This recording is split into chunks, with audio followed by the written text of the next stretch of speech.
Bonjour, je m'appelle Francis Nappé et je suis directeur général de Hectare.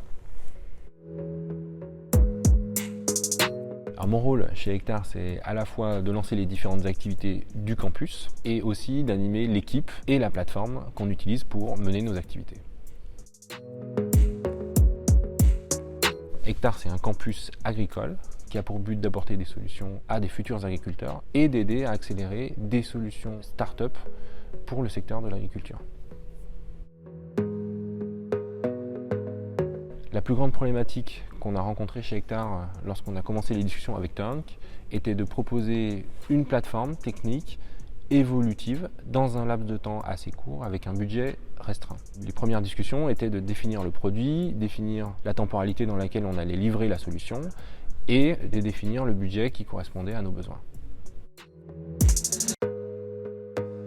Ce que j'ai apprécié chez Tunk, c'était à la fois l'écoute dont on a bénéficié, c'était le fait que les contraintes étaient bien prises en compte afin de définir un produit qui correspondait à nos attentes, et puis de savoir que oui, ce produit allait évoluer au gré de nos lancements d'activités, donc il fallait aussi ne pas voir que le temps zéro, mais imaginer une évolution et une agilité très forte dans le produit qu'on allait proposer. C'est très bon. En termes de résultats, ce qui s'est passé, c'est qu'on a produit la première version de la plateforme, on a beaucoup travaillé sur le design, on a beaucoup travaillé sur l'expérience utilisateur, on a beaucoup travaillé sur quels étaient les déclencheurs nécessaires pour pouvoir proposer nos services et comment mesurer le succès de cette plateforme. Et puis la deuxième étape, c'était de dire ok, qu'est-ce qu'on remet en question, qu'est-ce qu'on revoit, quels sont les éléments qu'on a envie de faire évoluer. Et la discussion aujourd'hui est toujours ouverte avec Tunk sur ces sujets.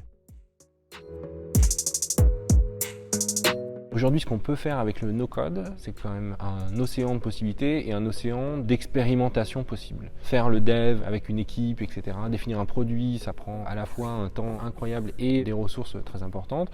Aujourd'hui, on peut très bien avoir une idée assez forte de là où on veut aller avec son projet, son business, sa boîte, et mettre en œuvre assez rapidement grâce à des workflows qu'on définit à base de plusieurs briques qui se parlent pour élaborer un produit, élaborer un service qu'on a en tête. Et ça permet de franchir 80% des étapes du départ jusqu'à atteindre un certain seuil où potentiellement il faudra recoder la plateforme, faire une solution beaucoup plus solide, beaucoup plus long terme. Mais en tout cas, là, les briques no-code qu'on a utilisées avec les recommandations de Tunk, en fait, sont basées sur une écriture du succès qu'on a définie à moins d'un an. Et donc l'idée, c'était de dire c'est quoi l'investissement à la fois financier, humain, d'exécution sur un produit qu'on était en train de définir. Donc l'agilité est très forte, le budget est quand même assez contraint et la capacité d'exécution et de preuve du concept est quand même très très court terme. C'est ça qui est intéressant. Pour ce qui est de Hectare, des prochaines activités, prochaines étapes, l'idée c'est à la fois de continuer de consolider ce qu'on a créé jusqu'à maintenant et d'ajouter des fonctionnalités, ajouter des expériences utilisateurs qu'aujourd'hui on a conscience manquent ou doivent évoluer.